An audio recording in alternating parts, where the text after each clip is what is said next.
Welcome to this episode of Colorado Films Podcast. Today I'm joined by Jack Hanley. He is a Colorado-based film historian, critic, programmer, educator, podcaster, and champion of repertory cinema. From helping shape the programs at major festivals to helping open cult screenings and teaching audiences how to watch movies more deeply. Jack has become one of Colorado's most recognized voice in film culture. Jack, thanks for having me. Thank you for having me on this show. Yeah. I'm so excited. I'm a big fan of what you do. Oh, and I'm a big fan of what you do too, my friend. And for your listeners and watchers, this is the only one that has provided a beer on the many podcasts I've been on, so clearly this is the best. Hey, you just write it off on the taxes. That's how you lure them in. Fantastic. Yeah, tax discount. So, what first sparked your entrance and passion for cinema? Because you come at it from many different angles. It's not just I like this kind, but I like this. As a kid, I grew up right outside of Pittsburgh in western Pennsylvania. Okay.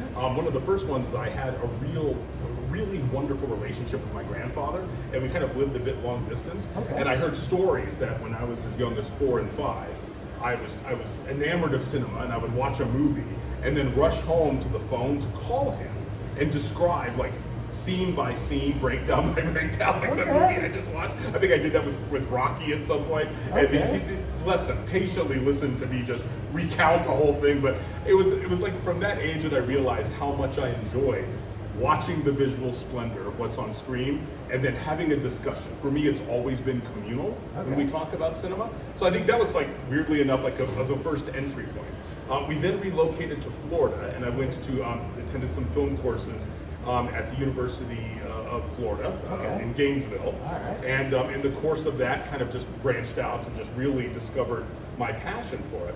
But the final thing is I have to give a shout out to that wonderful day when I discovered on public broadcasting 2 amazing angels of cinematic criticism, and that is Siskel and Ebert. Yeah. And what I loved about that was seeing 2 people who were unabashedly, number one, not gatekeeping, believing in the democratization of an art form, and just openly engaging with the audience and being unafraid to like tear it up with each other and talk about it and discuss it. And I kind of realized from that young age, I want to do this. I want to be involved in this in some way. So yeah, those are some of my foundational. All right. I have a Siskel and Ebert story too that does.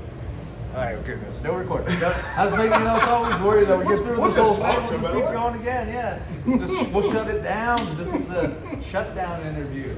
So I was a freshman at CU, and this would have been 2001 in the spring semester, I think. And I took a film appreciation class because it was in the dormitory. I'm like, cool, I can get in my pajamas to watch films. Cool, great, right? College. But the capstone, or what have you, was watching it with Ebert. And we watched Mulholland Drive. Oh, fantastic to watch with Roger. And just seeing that, and because that movie in itself, you could see it, I could see it, and it's too, what happened. I'm still of the opinion that it was the last things going through that woman's head as she killed herself at the beginning of the scene. So that's why it's all scattered. So that's why Mulholland Drive is what it is. But then, 20 other people had 20, this is what Mulholland Drive is for me. So it's just that great. And isn't that amazing? Yeah. Isn't that great that decades later we can all sit down and still try to debate over coffee what the meaning of that film was? And are there several meanings of the film, of course, right? It's in that subjectivity and how we experience it. Yeah. That's the element of cinephilia that I find fascinating and that I'm totally in love with. I'm obsessed with that portion. So I love that story. That's great. And Roger's fantastic. Oh, yeah. And what's your opinion on Mulholland Drive? No, I don't want to. Listen, I love the film. Yeah. I do enjoy. I'm going to keep that kind of secret for a bit for me because we talk about it a little bit in class, so I don't want to give too much away on that one. But yes, I don't want to bias how I interpret because we have it very participatory, and so we have kind of a communal component. We show clips, people feedback, and I love to get their take back. So I don't want to prejudice yet. Okay. Like you, I love the film. All Good right. choice. Good foundational film. Nice. This guy knows what he's talking about. So speaking of class, you recently taught a workshop called How to Watch a Movie, and you do the podcast. Mm-hmm.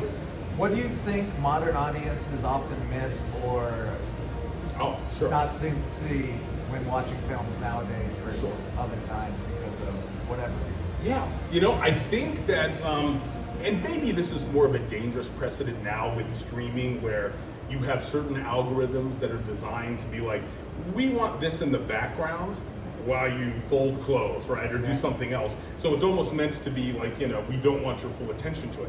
And I certainly espouse viewing cinema on a surface level purely for pleasure, right? We all can just go and say, this is just an entertaining film. I love this, right? We've all enjoyed that. But what kind of got me interested in this class was this also idea about how whether you know it or not, or general audiences recognize it, there are many layers of art, and particularly in our medium, cinema, that are to be experienced whether you choose to engage with it on that level or not. So I like to bring up as a construction point, you are totally free, and I have often too, to watch Jaws and simply be, this is a shark film. Right? This is Man versus Beast, great shark film, entertaining, launched the summer blockbuster, right? Foundational piece of cinema. I'll also argue among the top 5 of my personal favorite films, but let's say, so we have Jaws, right? You can watch it purely as a shark movie.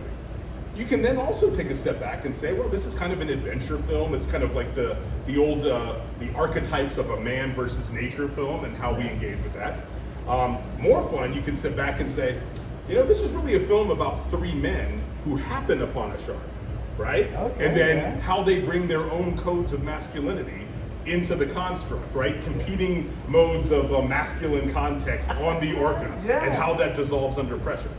You could then take it further and say, wow, this is really a film about capitalism and about how we will fool ourselves and lie about the obvious in bowing to the pressures of profit, right? There's a way to view it like that. One of my favorite takes on this was that apparently Fidel Castro was also a huge fan of the film, and in his interpretation, the shark represented imperialist America patrolling the island of Cuba looking for victims. So the point is, it's also still just a film about a shark, but it's how we choose to engage, and I have always been fascinated by opening up the discussions more for these pieces of art, and I think it is essential that it is a communal experience, right? I think that just makes for the best experience. And then doing what we're doing now, right? Getting a beverage, sitting down, discussing film, and opening up and hearing each other's points of view.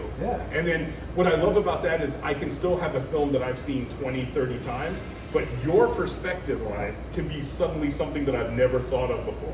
And we mentioned, like on the Blind Spotting podcast, where my other co-host Scott Agner, a longtime friend of mine, it's kind of what we do. We'll watch a movie jointly, and I'll think I've got it pretty much covered on what the breakdown is of this film, how we deconstructed it, and then suddenly he'll be like, well, for my notes, and he'll just drop something, and I'm like, I never thought of the film in this way, right? I have to go now watch it under this lens. And that fact that great cinema can have all of these layers, whether we choose to engage or not, is both beautiful, but I think also vital to how we need to start approaching this art form. And I view it as an art form, right? It doesn't mean we can't enjoy just a great shoot 'em up on occasion, of course, but I love engaging with that one. That, and I will also say the other thing people don't realize is that from its origin point, movies are literally magic. They were the invention, like the idea of cinematic language as we know it, that shapes all of it across the medium, was done to enchant you, right? Like a magician, by a magician, whether you look at Méliès and things like that, simply to try to have the wonder of the visual component. And I think that that's something we forget about this, what makes this art form so great. Yeah, and I think I agree with that, especially now with everything. You can just film everything and be like, oh, it's that. Yeah, you can do that, but you can also take that and chop it up. That's right. Like That's right. Just chop it up. This is what it is now, telling the story from here and this point now here, rather than here's a video. There we go. All right, we started at the ceiling. But why are we on a fire now? And now we're skiing. So it's just how you view the world too. And then that's right. And I think I'm getting it more and more. How you have the box lenses. You just eventually start just viewing the world. Okay, we're in the camera now. So whatever. That looks like something we should put in the screen. Yeah, we do got it. All right. We got that's a which is also the best set I've been on for a podcast as well here as well. I was hoping that it would be like this. I'm like, it's Saturday, it's really nice. There's gonna be so many people here. But definitely come down to Cellar West. Good beer. Exactly, it's fantastic.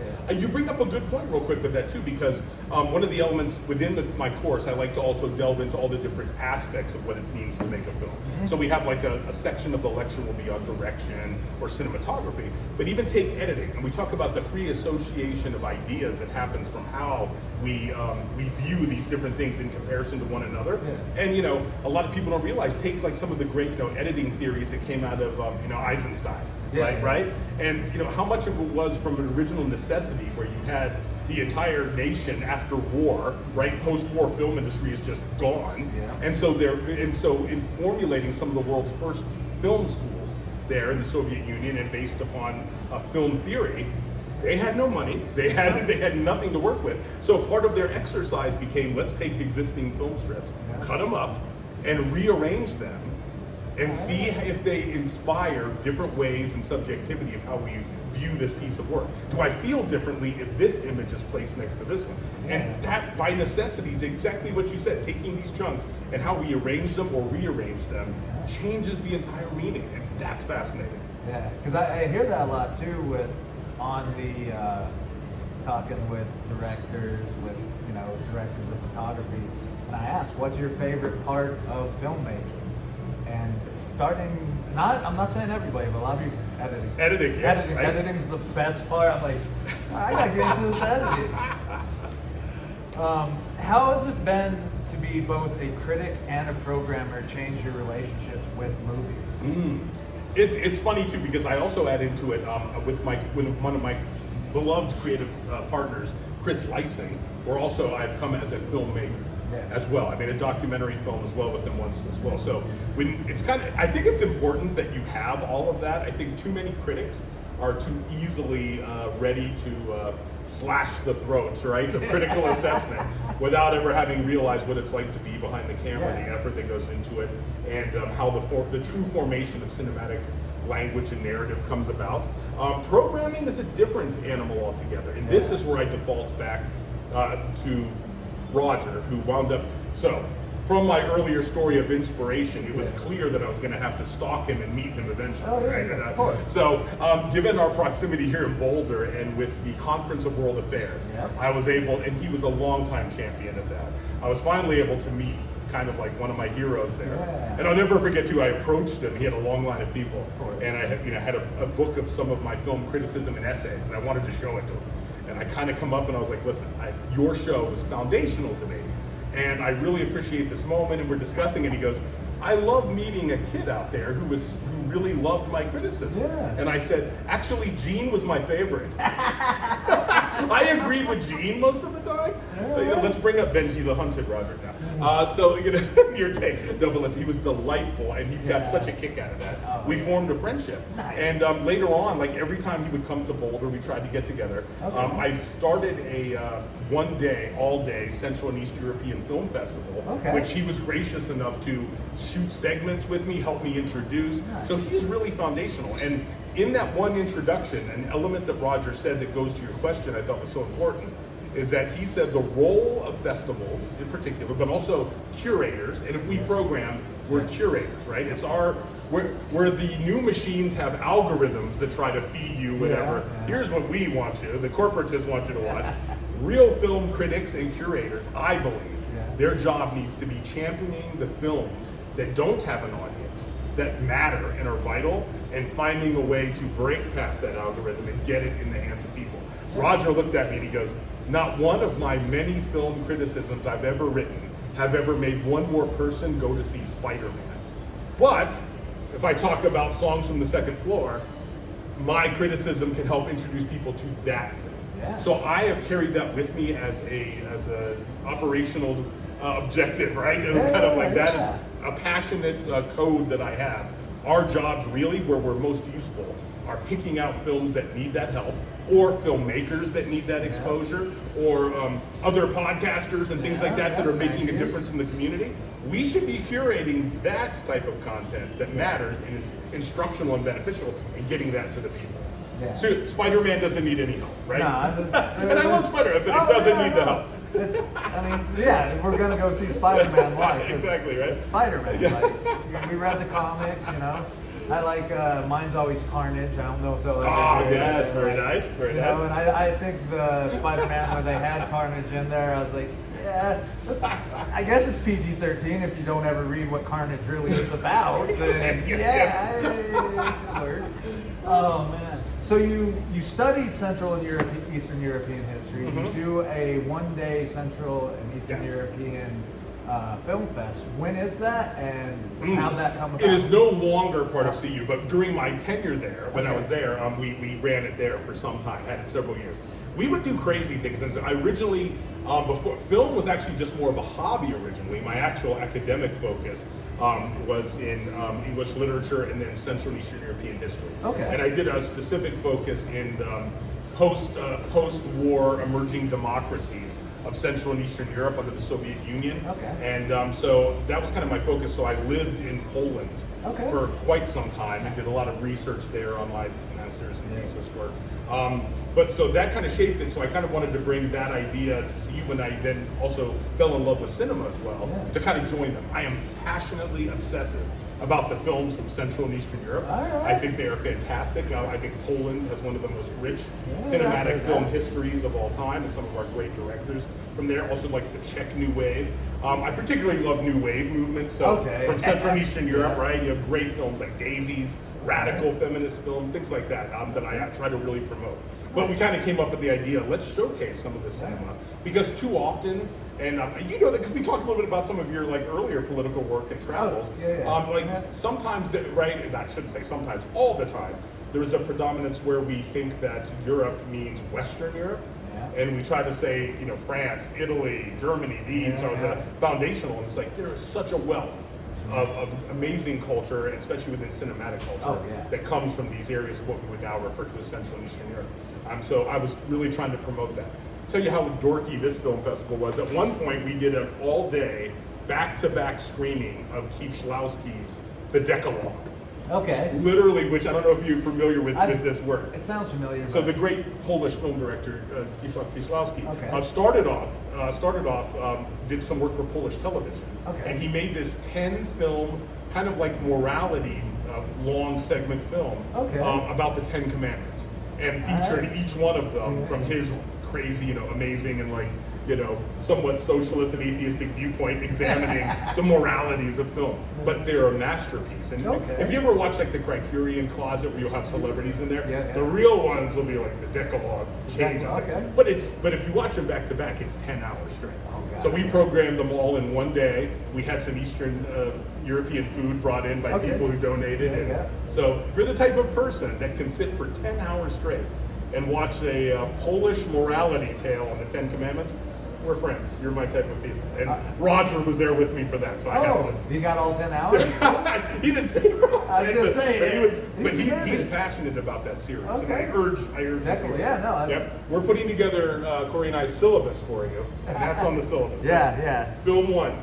Go watch it. The Criterion Collection has them all compiled and restored, so I'd recommend that. It's on whatever streaming it's on. You'll find it. Yeah, mine's like, because I wasn't over in that time, mine's more Central American, South American films. Like, top 2 favorite film, or some of my top 5 favorite films would be El Infierno, and then La Dictadura Perfecta. Like, those two for Mexican cinema are like, it's the dark, El Infierno is the darkest movie I've ever seen, but it's like, the one scene where Kieślowski's like, man, I just wanted a dream like everyone else. I want the White House and the picket fence. And it's like, but you're a tired killer for all this. Like that was like, seeing that, and then seeing some of Pino Solanas' films were like, this, like, Pino's were more like, this is social commentary. Yeah, that's right. But like, up at, like, El Infierno, it's like, this is a comedy, but it is a social commentary dressed up as a comedy. Oh, see, I love that we're talking about that right now. How little is that ever talked about on any modern film podcast right now, right? So this is what I mean. That's the type of thing that should be discussed more. Introducing people to right? those movies. The like long legacy of Mexican history. Mexican history, Argentinian from films. these and all through South America up to like the Nuevo movement and Nuevo cinema movement. Yeah, fantastic. And that's like, I think, blessing and a curse. Yeah, we have so much, and here in the States we have so much good independent cinema, and you can see that take off. You know, the recent ones with Backroom and yes. Obsession taking off, which is nice. Yeah, which is nice. And you know how they took off too was great, just because like every film producer, director, anyone I've said, what's your advice? And I'm going to ask you too. Just do it. Yeah. Do it. Like it's going to suck the first time probably. You're not and gonna you should get out of the expect park. that it will, right? Yeah. Your first 4 or 5 may suck. Yeah, but as long as you keep going, it's gonna go. So are there any other overlooked periods, countries, or movements in film history that you wish people would explore? There's so many over. So I don't. And for any of your listeners or viewers, we do a podcast called Blind Spot, a film discovery podcast with my partner there, Scott. And we both come from film festival programming backgrounds. We originally met co-programming with the Crested Butte International Film Festival some time ago.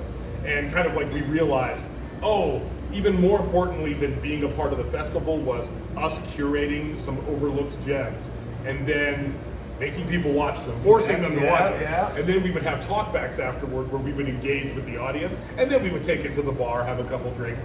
Our volume would grow, our more passionate defenses of cinema would get. We realized how much we really enjoyed that. So we wanted to find a way to bring that to a podcast. So we purposely select cinema that neither of us have ever seen, that come from, and hence the name Blind Spotting, that we kind of felt maybe ashamed about.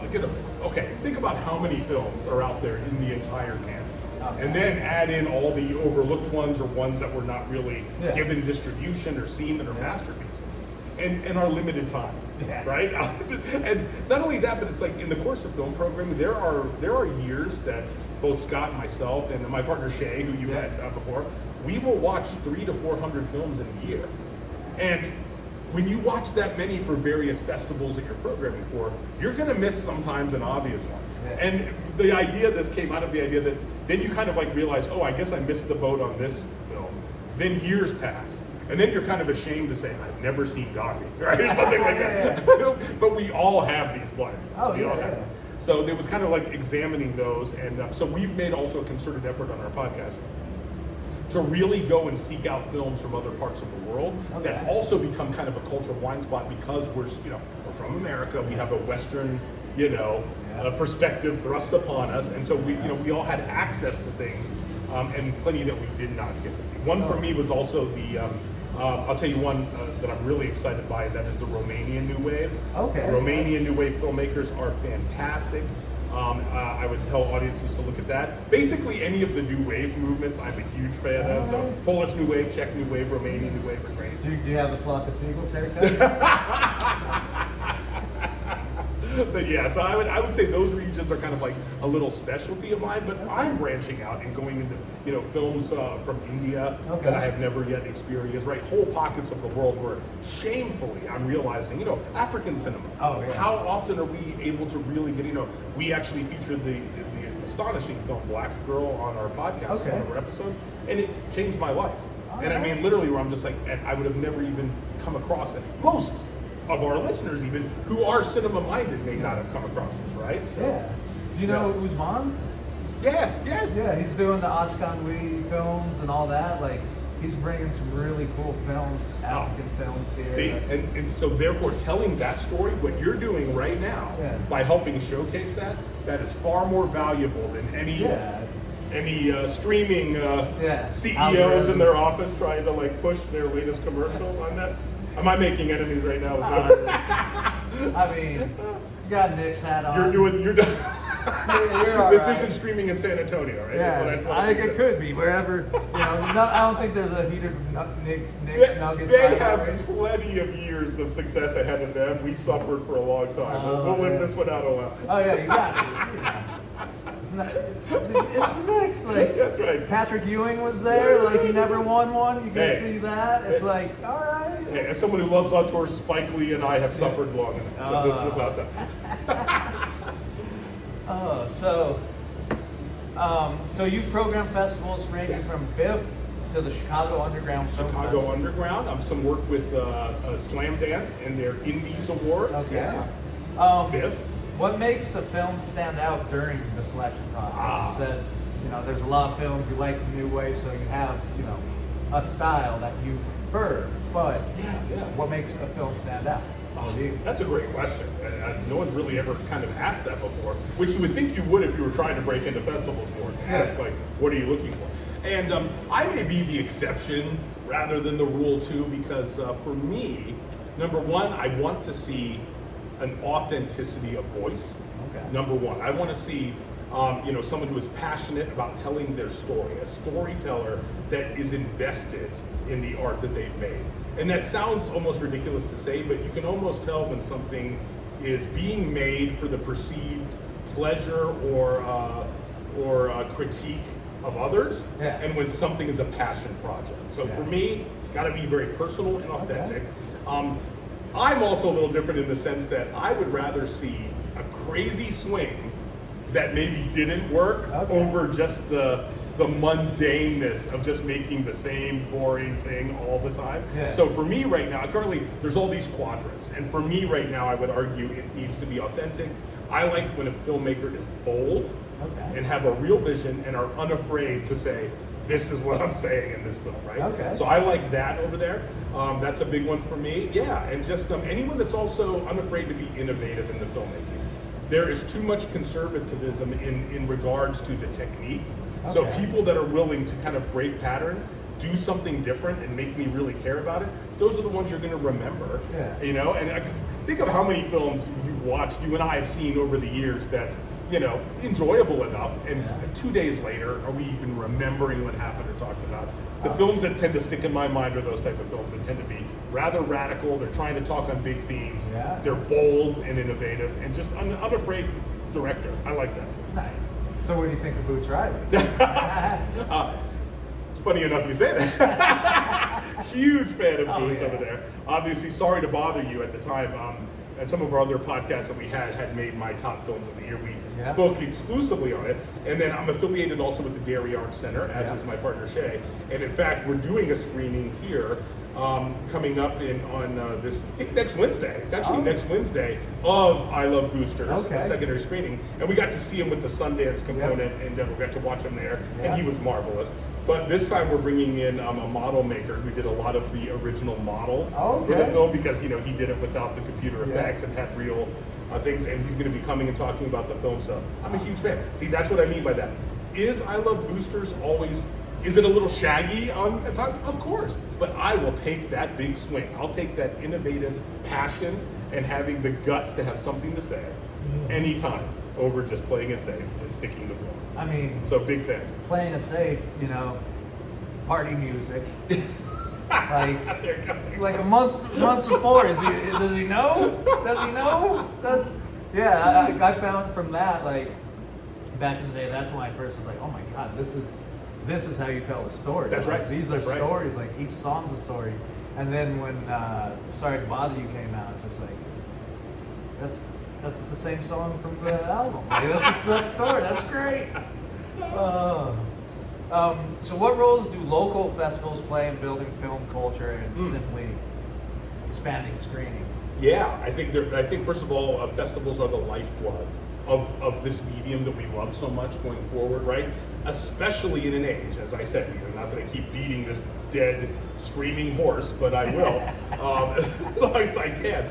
But it's like, as long as things behind the scenes, for nefarious reasons, are pushing a type of cinema and certain angles, having curators, having critics and curators and passionate cinephiles, by the way. Someone can just evangelize by word of mouth, and we need that out there in the world as well, right? People need to, and I think this is the main role of festivals, as Roger had said so eloquently a long time ago, is isolating great work and upcoming filmmakers and kind of like fostering them during parts of their career. Right? And just saying, like, we're also going to follow everything that you do, help promote you. And not only that, it's also much more about giving it an audience that then allows people to start having these discussions. And it's in the course of those discussions that hopefully we can get things out there into the world. and they manifest themselves. Take things like the Independent Spirit Awards, right? Yeah. Which is like, the good alternative Oscars for those out there, right? And as much as I want to, like shit on that, the Academy Awards too, right? They do have their place in that. It's almost like, and it shouldn't be that you need the legitimization of a commodified entity or body of people like that, but the sad fact is once something has been named, this won X, it's been nominated X, it is a driver for audiences to see and experience. Yeah. And as I loathe gatekeeping, I hate it. I will take, even with the Academies, if the Academy Award can prop up something like Moonlight and get audiences to watch it, then yes, I'm all on board. And that should be the role of festivals, really. Discovery, mentorship, and dissemination. Okay. Evangelize. Yeah, I like that. And I think that's good too. I think we see a lot of that now. I know from every level, like went down, covered the Air Academies, their high school film festival. There's going to be a Boulder County High School Film Festival here in the fall. Like, I think that's, because it's a piece of art that's easier to, I think, because maybe the technology that's involved, it's a STEM thing, so it's easier for the schools to be like, this is science still because this is art and this is an industrial art, so they just go, oh, industrial, okay, and so you can actually have these programs rather than, oh yeah, it's playing an instrument, which there's nothing wrong with, like absolutely we should be funding the arts, but when they look like, oh, you can use a fancy camera, so you go make a fancy commercial, so it's that, capitalization, that's right. Capitalizes on the kids being able to learn that rather than, it's enjoyable. And so I think that helps, but still, it should be enjoyable. Absolutely. And I will also say finally, I think that a true role of festival also needs to be the cultivation of independent cinema in independent filmmakers, but also international cinema, which I'll also keep beating that horse because, just like with Parasite, which was finally one of the films that broke through and kind of made people engage, great cinema is international. It's like, if you listen to our podcast, that's mostly what we talk about. So, just like Bong Joon-ho said, if you can learn to, Americans can just overcome those 1-inch subtitles, right? You're going to open up an entire world of cinema, and I believe passion. And I think that festivals are great about introducing our audiences, which let's face it, are often very sheltered. We're very, like I said, no, we're just Western centric. We think that America is the sole producer. We certainly try to export our slop out there to the world, but there are so much great things out there that just need to be experienced and get distributed, and festivals are imperative. Yeah, and I mean, and there's so many now that like you can find your niche, which goes on to our next question. Yes. You collaborate frequently with the Colorado Festival of Horror and the Telluride Horror Shows. What keeps drawing you back to horror as both a genre and a community? Oh my goodness. All right. First of all, a couple things in this. So that is also, if cinema is my general passion, right? My true cuddle on the couch is horror, right? I love horror. I've always been steeped. I have to credit my mother. She first introduced me to the genre very young. Okay. I remember sitting down as a little boy and watching the black and white film Them with the giant ants and everything, just being like so fascinated. And I was like, okay, this is amazing. But even at an earlier age, what I really love about it as a genre is not only that, okay, here's the thing. In America, we have long had this tradition that horror as a genre is kind of like a subgenre of importance. Yeah. And we tend to just give that genre to like first-time directors or young directors or maybe who we feel are not accomplished directors because we don't consider it serious cinema. Yeah. How does horror fare at the Academy Awards generally, right? Yeah. Terrible. Oh, yeah. So but that's really just an American ideology because the rest of the world, their best directors and auteurs take on the genre all the time. Yeah. And so, but even at a young age, I was always fascinated too that this seems to be the perfect genre because in America of maybe the way it's overlooked or that studios don't hold the same restrictive, corporatist, types of boundaries on them, constraints, that they get away with doing a lot of great things and often have the most to say metaphorically or allegorically about, examining real issues baked into the genre. Yeah. I know that like among my horror friends, like the term elevated horror is like, falling out of favor. But, the thing is we've always had it. We just called it psychological horror back in the day too, right? But, but this is the fact that examining the ills of our world and the true horrors of our own anxieties and fears, both as a nation and ourselves, I always thought it's an amazing genre. Yeah. That and I watched John Carpenter's The Fog way too early. Scared me and I was like, I'm in, I love this. Mine was Killer Clowns from Outer Space. That's fantastic. Yeah. And I was so That's a great scared of entry. it. And then I was like, when I was 22 or 23, I watched it again. I'm like, man, I was a wimpy kid. No, it's true. It's true. I remember there was a wonderful made-for-TV movie too called Dark Night of the Scarecrow. Okay. That is like a foundational piece for me. That's on the syllabus too. Dark Night of the Scarecrow. We have a list already going. Yeah. But yes, go see Dark Night of the Scarecrow. Killer Clowns from Outer Space is excellent. But yeah, so I've always had that as like a genre that I really loved. Okay. I then got very lucky partnering with my partner here, Shay, for more than the last decade. Has been both my personal partner in life and one of my creative partners. Right. She produces most of my podcasts. She is a programmer in her own right. She actually programs a wonderful little small batch thing called Friday Night Weird for your Boulder listeners. It's at the Dairy Arts Center. Okay. Every Friday you can come down at 8:30 and watch one of the films that she helps curate. And we're talking about like paracinema, horror, overlooked weird cinema, hence its name. We try to look for any outsider cinema and bring it in. So it's a type of place where you can come and see like Roman Polanski's Repulsion one week, and then next week you're watching Lady Snowblood. And it's like we try to mix it up with that. So yeah, I've always been passionate. And I have to give a shout out here too to Colorado Festival of Horror, an amazing organization in Denver. And they kind of like brought me in and allowed me to be. I started off helping them as a host and doing interview questions, and that experience. I don't know too many of your listeners that can say you made Art the Clown cry a little bit on stage during an interview. I have, things like that. How'd you do that? What's funny enough is that he is the sweetest man. David Howard Thornton is the actor who plays Art the Clown. And we actually got him kind of before Terrifier really took off as it became this modern icon. And how rare is it that any modern horror icon can like break in and be on the likes of a Jason or Freddy so quickly? I think he's one of the few that's ever done it. But no, just charming, and it was actually because he's so lovely and antithetical to that character, right? And we were just talking about his mom and grandma growing up in the South, and coming from one of the families there that they were among the first to wear pants in church, and discussing that component with him brought a little tear. But I wear that as a badge of honor. I've been able to get up there with Pam Grier and hang out, so it's afforded wonderful things. And lastly, I will tell you, the horror fan community is by far, and I want this on record, by far the best community out there as far as a lovely fan base. These are the sweetest, most loving, loyal people that I've ever seen out there, and they make it all worthwhile. I love the community. Nice. Yeah, I've heard a lot of the horror community. You gotta come down. Oh yeah. I gotta figure out. I gotta scare my daughter enough so she knows that this is all. These are all costumes. Because she's like, your movie friends, tell them to make a movie, a Ninja Turtle movie, but not scary. What?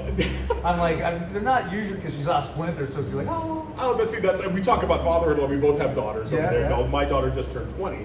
Mia. But thank you, and she.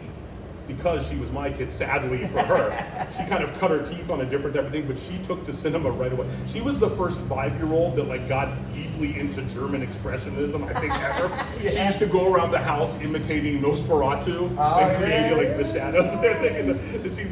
So yes, she also has been my other playlist. So both Shay and my daughter and my mom, all as a collective, we love it. Every single year we watch Jaws on its day. We just watched Jaws again. Did that. Every Valentine's Day, my daughter and I watch Silence of the Lambs. So it's just kind of like a familial tradition with horror. So we love it. Oh man, that's so cool. Why do cult films like horror continue to resonate with audience decades after they've actually shown? Like we said, Jason. We just have a new Cape Fear out this year, I think. On one hand, like we were talking, this is in the United States, not for the real directors. But then on the other hand, you have movies that Night of the Living Dead stand the test of time. That's right. Sure. So it's how do you balance, or how do you see that like balance going? That you don't know how to direct this. 30 years later, your first directing of a horror because it was whatever. That's right. Becomes this. Great question. Another brilliant question. And I think it's because you're dealing with your thematic and your archetypal, like, you know, your well that you can draw from stays eternal in terms of anxiety and fears, particularly within every country, right? I teach, so one of the courses we also teach at the Colorado Festival of Horror, I teach with another one of my longtime collaborators, Brian Bonner. He is with the Rocky Mountain Paranormal Research Society. So he goes into like haunted houses and records stuff and has a very skeptical academic take on it, which is lovely. But he and I are also just big horror nerds, and I don't think that anyone has a bigger collection of horror than he does. And we also teach a course each year at the festival called Horror 101, and we kind of examine the history of horror. And it's fascinating because one of the years we did that, we looked upon like what scares each generation and how you can define. So like the films of the 1950s, let's say, right? We have a lot of giant creature films.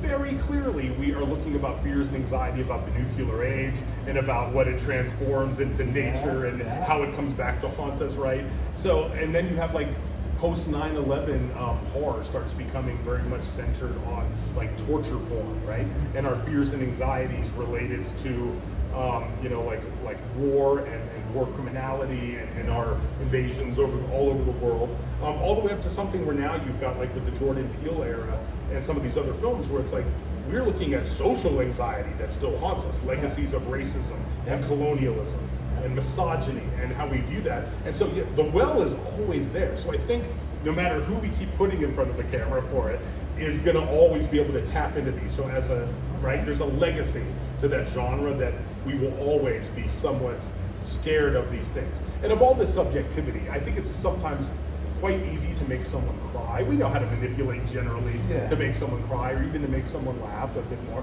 But with fear is so subjective on a different way, right? I think each of us have that horror film that we're like, this personally, made me crap my pants. And you're watching it with like your kid and they're like, this is the lamest film I've ever, something like that. So it doesn't always translate in that same way, right? But I think that just says so much about us. I like to think of horror as kind of like that litmus test, right? It's the Rorschach test where we can look at things and say, what does this say about me or my generation, right? Or my gender or my identity, why I'm having the reaction to this. So I think that's a genre, not only that, like you also said, they often let first-time filmmakers who do not have a budget and have very limited opportunities, so they get very creative with it. So it can make some very interesting films. Nice. Yeah, my biggest horror film is not a horror film. Requiem for a Dream. Pure horror. Yeah, that's what I watched it once and I was like, oh man, I don't want to get my arm cut off because I'm smoking pot. I don't like this at all. And then I had another friend who's like, what are you talking about? This is a great movie. I'm like, all right, man. No, it's so true. It's great. So you've taught, hosted talkbacks, and created educational programs. What do you hope audiences take away from these experiences with you? Yes, quite a lot. Like I said, the number one thing is, again, I abhor gatekeeping as a procedural. How long have you been in Boulder, may I ask? Like a long time? Or? I was born in Boulder. Okay, so you've been here. Do you remember the video station? Oh yeah, 28. Okay, yep. For some of your listeners or viewers, we had this mecca, if you will, of cinema and VHS tapes and everything. VHS at the time, then DVDs, of course. But it was like the largest, I think they used to advertise as like the largest center collection of movies. And what started as a way to really introduce a wonderfully cultured college town like Boulder into, experiencing great cinema, kind of started warping toward the end into this weirdness of gatekeeping of some of its like staff and employees. Okay. I remember, my co-director of my documentary, Chris Lysing, when he and I were still bouncing around all things cinema, he wanted to get a job there, and they gave him the application for a job there was preposterous. It was you literally would have I was reading it to me, and he's like, all right, which of Kieślowski's 3 Colors films resonates, but it was so hilarious of the pretentiousness that they would try to do, right? Because you had to reach a certain level before you're even allowed to curate, and then which on one level you can have arguments against. But then what made it terrible is so many of these employees that became their sole identity of how they viewed their importance and their own anxieties behind their knowledge base. Then it became hoarding like a secret, right? You're not cool enough to know about this film, right? Or scoffing at someone's pick. And I remember too, so Shay, who you met, one of her great experiences, she moved here from New York and moved here and was just so excited to find this place as a young cinephile and started getting their recommendations, and she could see how these people, these employees were, it seems ludicrous now, but they did the self-importance, right, of their knowledge and guarding this knowledge. And so one time she found this German film before anybody else and kind of wanted to bring it and like talk about it, and she felt so excited to take this amazing piece of art she found, share it with other supposed like-minded cinephiles and have that discussion. And the way they treated and shot her down about it just so turned her off to that process. So that is a big thing, and that's what kind of Roger taught me, is like I am foundationally in opposition to all of that.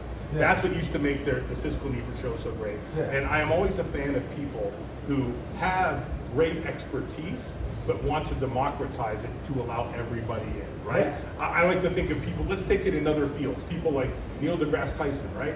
He's got amazing expertise in the sciences, but Neil will never make you feel lesser because you don't know, right? It's about, isn't this fascinating? Or even take like this month, I just noted, and I think yesterday was like Anthony Bourdain's birthday. Take someone like that, right? An expert in his field, but it's the curiosity and passion for discovery and then sharing it, right? Where gatekeepers are all about, no, this is for me and my 2 cool friends who will be unemployed with me in like 2 years. This is for us and you don't get it. I've always been about the people who use their expertise and their privilege to discover things, and instead of gatekeeping, they're like, hey, come look at this, come see this. And that's always been a guiding principle for what we do with our coursework in classes. And like I said, so it's all about, we want people to come in and have those amazing discussions. Throw out an idea, even if it's crazy, and we're gonna flesh it out. Because the important thing is that you got to discover something amazing, right? And that's the purpose of art. It's not to be just held back. Right? Even the Mona Lisa's out there, it might be behind something. That's right, yeah. What have you learned from co-hosting Blind Spotting and collaborating with Scott?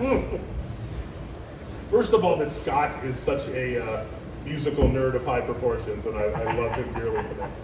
He's a guy that I could mention. I once saw Dark Night of the Scarecrow when I was 8 in Western Pennsylvania, and then like 2 weeks later, I will get a vinyl of the obscure soundtrack for Dark Night of the Scarecrow. No, Scott is a genius of the highest order, and I adore him. And this actually started kind of selfishly as just a project to let us keep in touch, because he lives all the way in the West Coast. I live here, and we used to only see each other for those like magical 3 days of the festival, and then spend the rest of the year like, I wish Scott were here to talk about this film, right? So we started it as a phone call project, and to just do that. That was the original goal. And then the hard part is also the rule of the podcast is we have to find a film that neither of us have ever seen, which gets tough, right? Because if you people like all of us, it's pretty hard to just randomly pull out a film that we both have not yet experienced.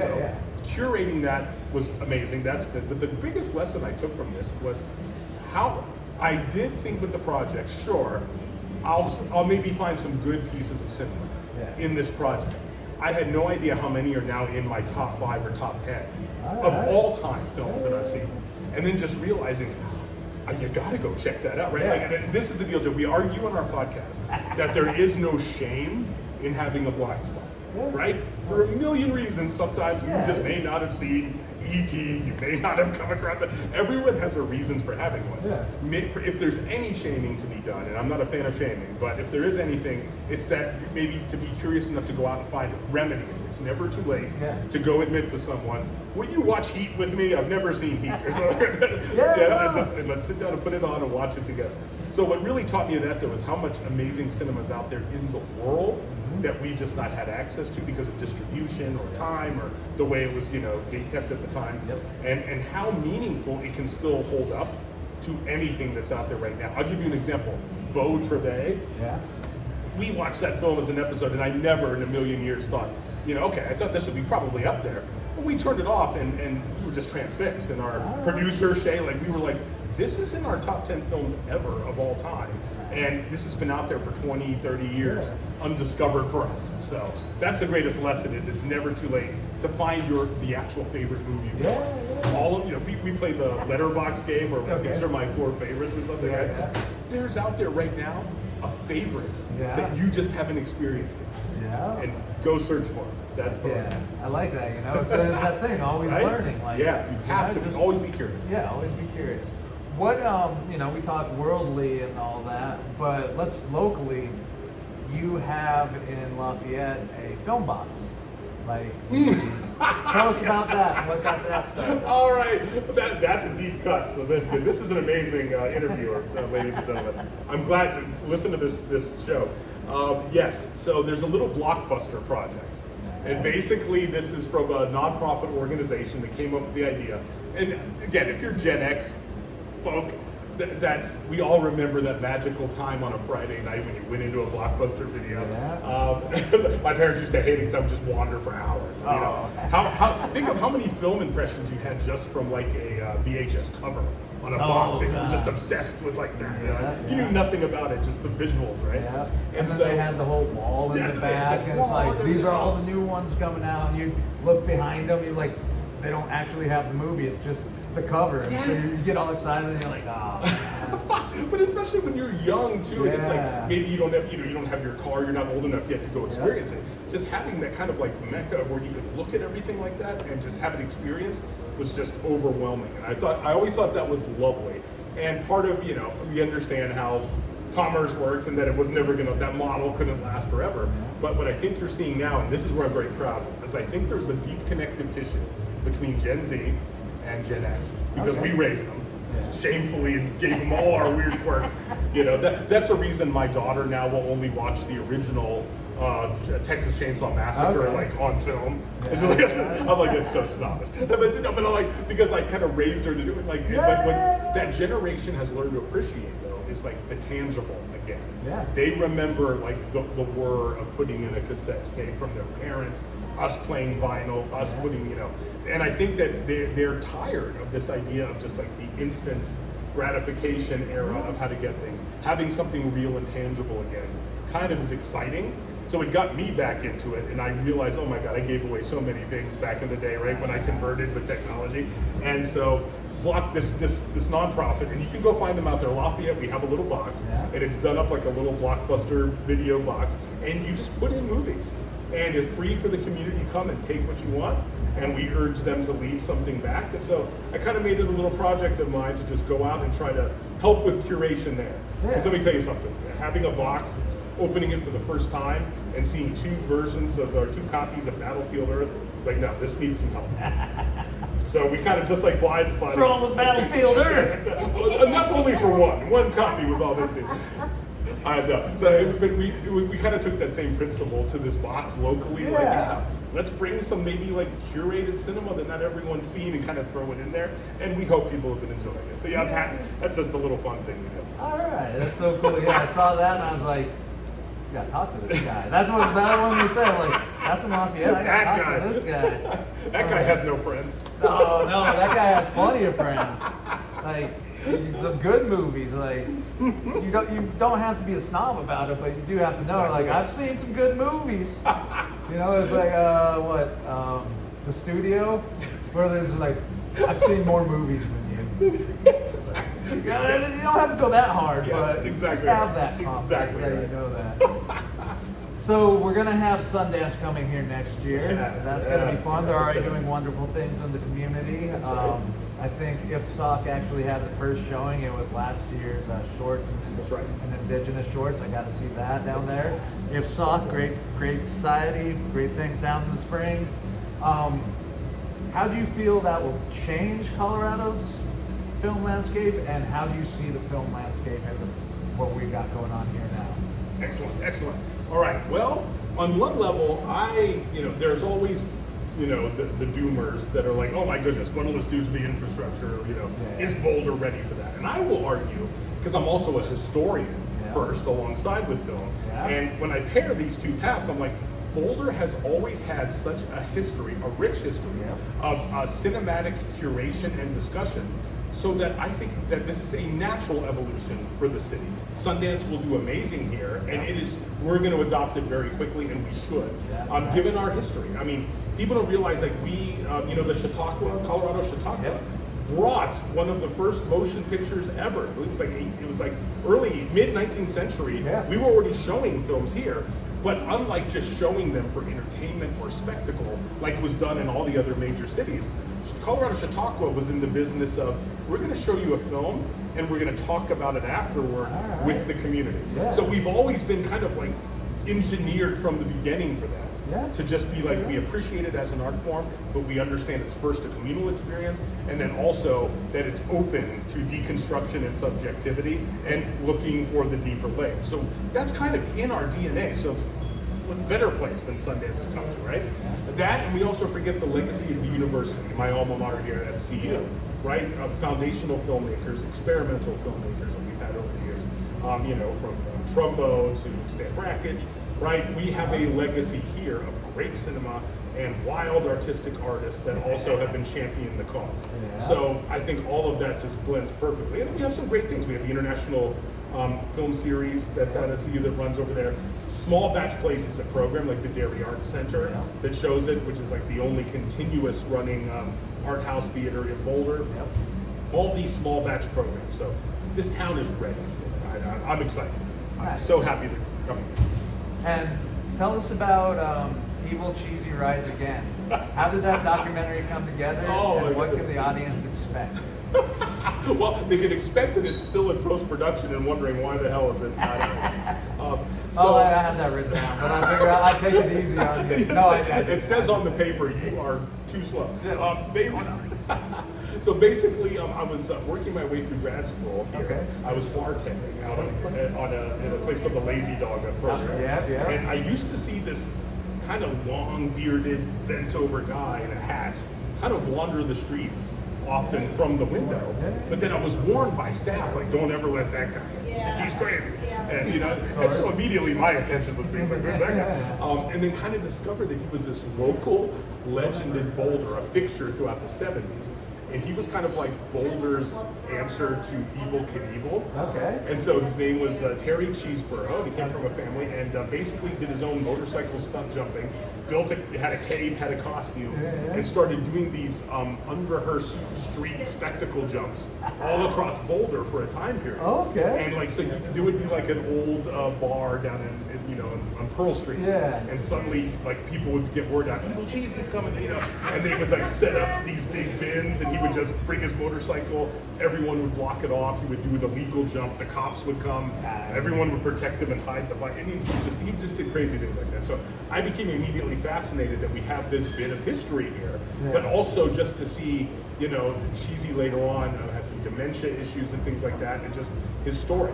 So immediately I broke protocol and befriended him, and was like, I want to know more about it. And my friend Chris and I, he was just out of CU's film school too. Okay. We kind of looked at it like, this could be an interesting project, and then we discovered that he was hiding a motorcycle in his daughter's garage that he was attempting to rebuild to try to do a jump again at his age. So that was kind of like, we have to document this process.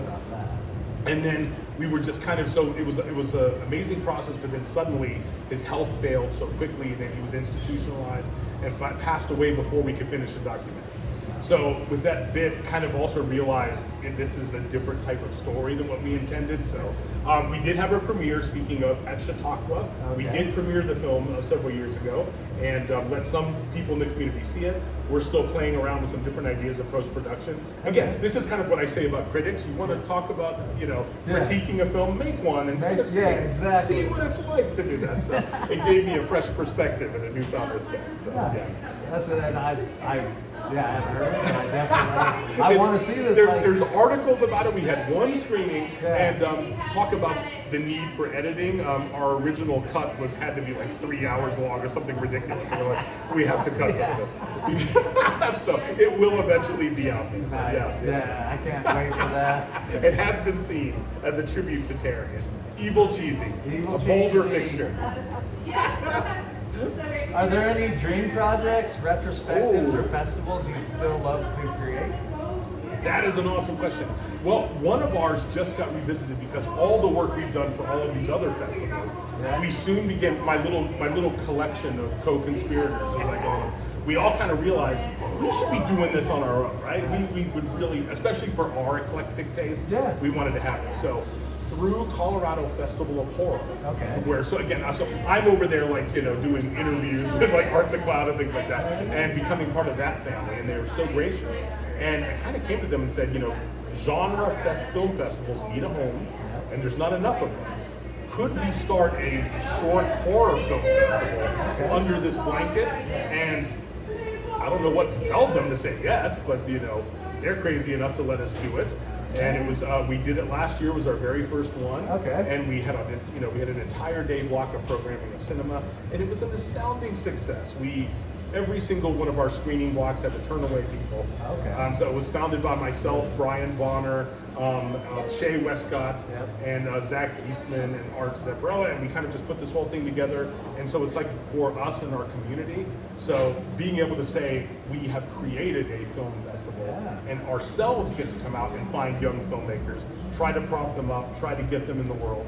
That has been exciting. And so that's been a dream. Okay. As far as stuff out there still to do, oh my goodness, yes. I think there's too many things out there. Exactly. To do, It's like, you wake up every day, work, it's great, it's so happy. Yeah. So here we go to the section I tell you. What advice would you give to someone who wants to become a film programmer, filmmaker, critic, or historian? Wow. Okay. So first, I'll just go down the line on that super Alright. quick. For a filmmaker, and I'm gonna crib a little bit from the current director of Obsession we talked about, Curry Barker. And again, it also I love how the news articles are coming out like, what? These are YouTube made, that's the new face of film. It says, guys, this is recycled. As a historian, this is kind of no different than when we had the new Hollywood movement, and we broke from studio systems and had these young kids raised on European cinema taking their portable cameras into the world with no budget, right? It's just a new incarnation of that. So first of all, the kids, they're gonna be okay. And I'm very excited to see what they're doing.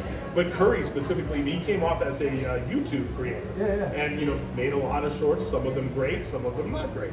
And his open thing about it, and it's the perfect advice to share, is just make the movie. You cannot focus on whether it'll be good or how it's necessarily gonna be received. And he's like, make one terrible movie, make two, make three. When you're after your fifth terrible movie, you're gonna start learning enough that maybe the sixth might be the thing. So it's really, and it sounds like a trite cliche, but so many people don't attempt it, and you just have to pick it up and make it. Right? Sean Baker has made astonishing art with an iPhone. There is no excuse to go out there and make it. So it's really just having the gumption to go do it. For people who want to be a film critic, and you have to be crazy to want to try to I would just say for that one, it is, I would issue you the Ebert challenge, and that is, don't gatekeep, don't write it for your self-aggrandization.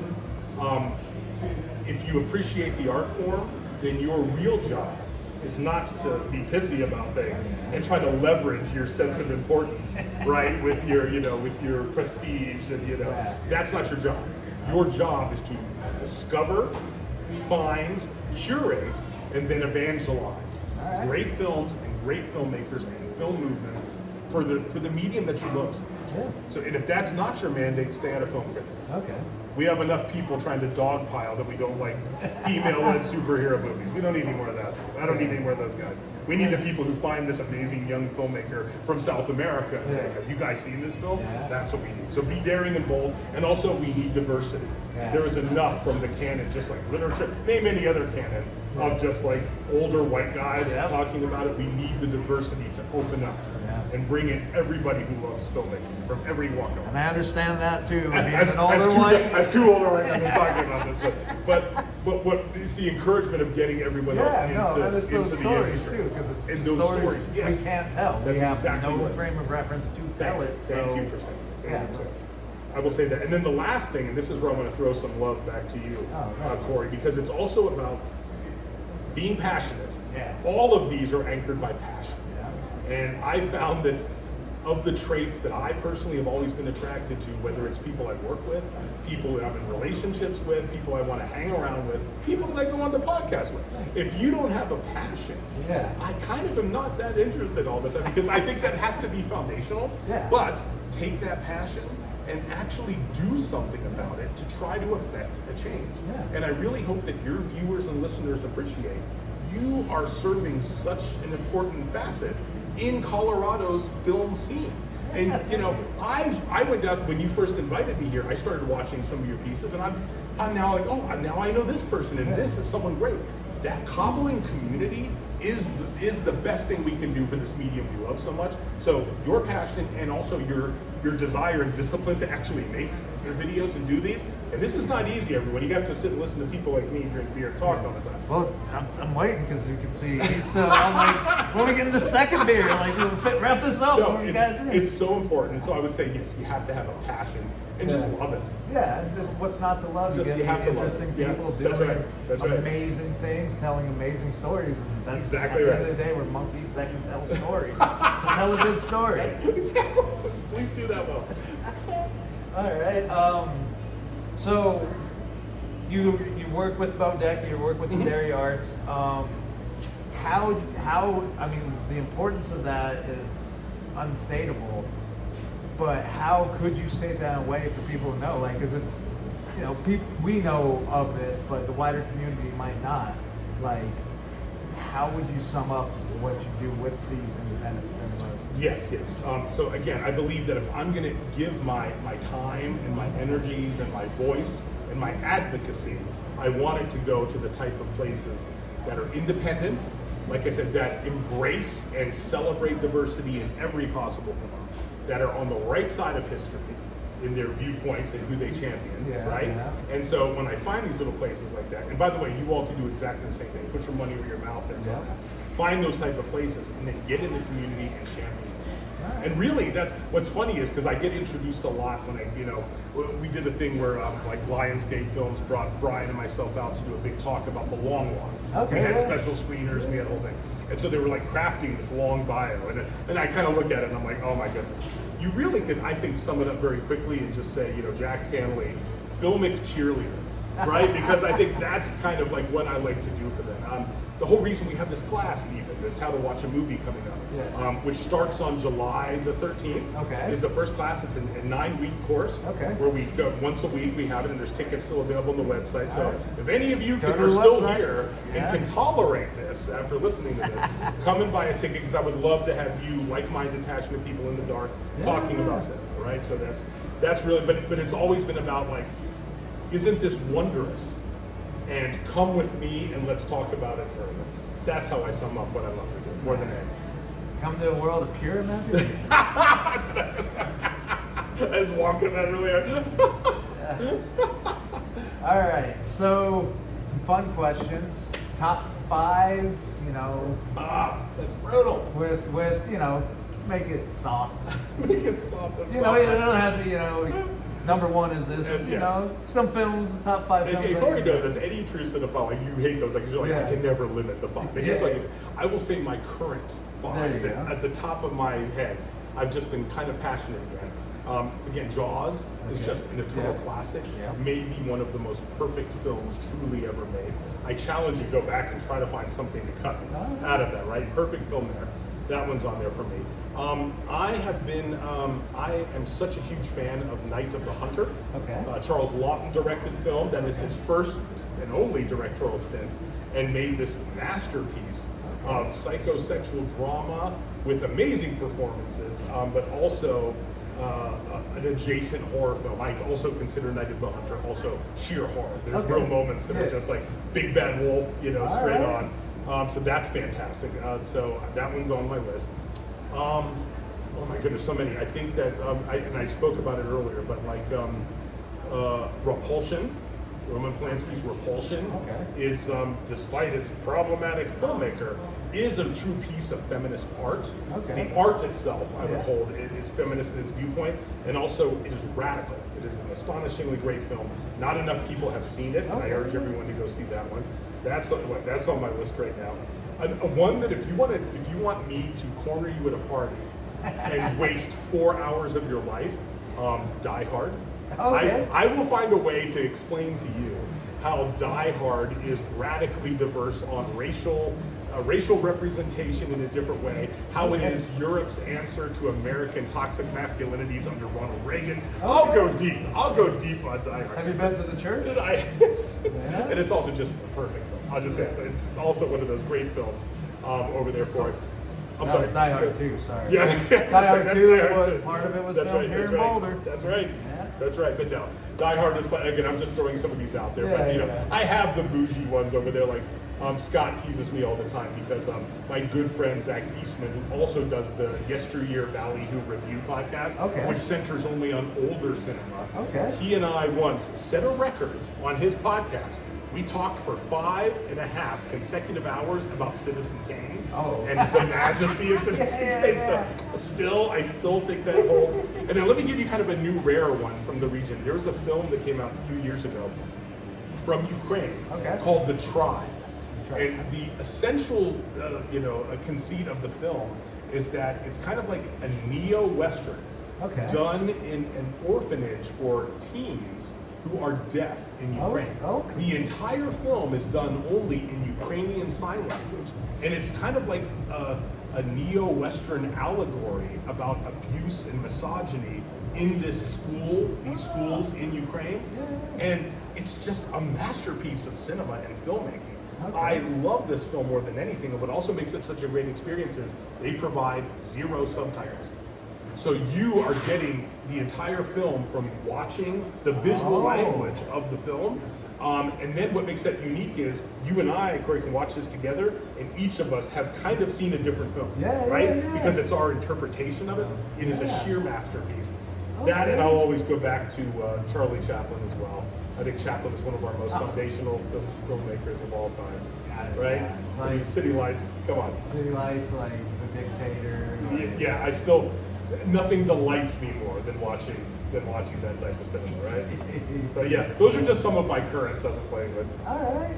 That I like, Yeah, it's always There's fun. so many, right? Like every There's so time you many. say, I'm like, oh yeah, then that film's also amazing. Right? Then that film. Yep. And Beau Travail, like I said, that was one we just saw in Blind Spotting recently. That and Black Girl. That one just blew me away. I still am just shattered by that. So, those are all my currents right now. All right. Next week I'll come back with like Pumpkinhead or something like that. You never know. Give it a few months. Give it a few months. Keep it around thinking, pumpkin season. Just like once the pumpkin spice comes out, then your top 5 are all. Can you hear me wax poetic about Pumpkinhead for once? What's the most surprising audience reaction you've ever witnessed during one of your screenings? Oh my goodness. That's such a great question. I have to say the most beautiful communal experience was at a Shay's Friday Night Weird program watching Lady Snowman. Okay. It was, and for those who don't know, like if you enjoy Kill Bill, see the film it was basically ripped off from all the time. So it's like, it is a wonderful piece. It's an Asian revenge cinema film about a woman who's, the parents get slaughtered by a gang of 5, and she goes on a revenge to hunt them down one by one. And once you just even experience the trailer, you're like, okay, Quentin, this is you just took it beat for me. But what made it so much fun is just seeing how something from that time period, is still so relevant today, how it speaks kind of like postmodernly. Because then you can say, so Quentin took all of this material, tweaked some stylization, but how the connective tissue of how much still works. But also people just kind of also discovering, and this is what I love too, is they're like, film didn't begin in 1994. Wait a minute. This is the source material. Quentin just made his own version of this, right? And so just seen the delight of people kind of discover like, what, this is all out there? Is fascinating, I think. And so that was such a communal experience. It was warm, everyone loved it, and you could just feel the energy. Which makes it important. What about, have you ever had a crazy audience experience? Because that's a great question.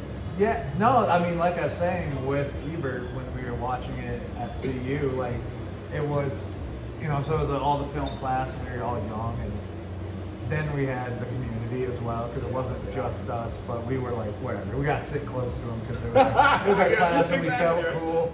And just talking about it and seeing from one film, like you're saying, different, this film's this, and it's this is what, not in a antagonizing way, but people are like, no, this is how I saw the film, and this is how I saw the film, and it was just like, what is this film? Like, I came out of that, I'm like, this is what I think it is, but that's not what, it was meant to be, and obviously I'm not the filmmaker, so only they really know what this film is. So it's like, I'm reminded the director Terry Gilliam was once talking about, in his mind, the difference between Steven Spielberg and the works of Stanley Kubrick, for instance. And he was kind of playing around with like, Steven has a bigger house, right? He's made more money because he likes to give his films, for better or for worse, a tidy ending, right? It's like a neatly wrapped package for you of non-ambiguity. You know how it ends, right? And here it is, and gosh darn it, didn't we make it through, and the skies are looking more bright, right? It's always like an optimistic ending that audiences walk away feeling, all right, I feel satisfied. Whereas Kubrick did not care. Kubrick will send you home, and Gilliam said, like, I walked out of 2001 back then and had no idea what that film was about, and I still don't know this years later what that film is about. And so, I really fancy that sort of. I like that. Right? So like that audience reaction of having people just be like, what was that? And shock it, One of my favorite last things on that was we watched Lowry's A Ghost Story. I don't know if you got to see that film for a while. And it's basically Casey Affleck under an actual sheet with holes in it. And it's one of the most lyrical and sad and melancholic and existential films where he plays himself coming back as a ghost in the house with his partner after he's in a car accident, but he plays it under an actual bed sheet. And it's just haunting, right? And it was experimental, it was very slow, it was beautiful. But that one of my favorite reactions ever though was realizing that sometimes things are just not for everybody. And there is a sequence when in her grief, his partner, played by Mara Rooney, she starts eating a pie, and the camera watches her in grief eat a pie for like 8 minutes, like a full sequence. And about 6 minutes into it, a gentleman at the end of the audience in a public theater got up and said, "Well, that's it for me." And got up and quietly walked away. And that sticks with me more than anything. I was delighted, just because it was just a reminder of just this grand experiment we're at with all the people. But just like he gave it his best. He gave it 6 of those 8 minutes, and just like, you know what, this is not for me. I've had enough, and walked out. So Hey, at least you didn't watch your reverse right? Yes. Ooh, yes, that's right. That's right. So if you like long, uncut sequences of pie eating, there you go. Another for the syllabus. Ghost Story. Is there anything that we haven't covered that you'd like to talk about? Well, I mean, we could stay for 5 hours. Right. And well, first of all, again, thank you seriously for having me on. I am a big fan of what you do, and I want to thank your listeners and viewers because that type of passion, why you're here and why we're all in this little filmic family together, this community. And now you're screwed. You're part of the family now. You're part of collaboration with us. We're going to be in the darkened theaters together from here on out. That's what makes this all work. That's what we're here for, and that's what I think is our vital and important mission. So thank you for what you do with that. I want to give a shout out, like I said, to, if I could, just very quickly with this platform.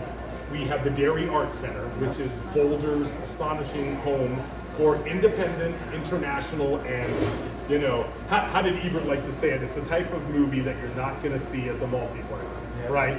They program that type of stuff. Find great places like that program amazing things, and go to their events and programming. I would love to invite your listeners to come see my course, How to Watch a Movie. It starts July 13th. We go 9 weeks, and at the end we watch the film Sinners, and we deconstruct it all together with all the things we've learned prior about how to deconstruct, and we look at things like direction, intentionality, camera movement, editing, and then we take on a film and deconstruct it together. So it's a fun exercise, so I would urge some come to that. Colorado Festival of Horror, and as I said, we have our Real Horror short film festival that we're doing, and we have our first student competition right now. So for any of your younger listeners and viewers, or if you are the proud parent or friends of someone who's making their film, please find us on Film Freeway. It's called Real Horrors Short Film Festival in Denver, and we're going to be doing our first student competition this year, so we'd love to see the films, and just for having me on, I so appreciate it. Oh, and listen to Blind Spotting, a film discovery podcast. Thank you so much. This has been an absolute pleasure. It's a blast.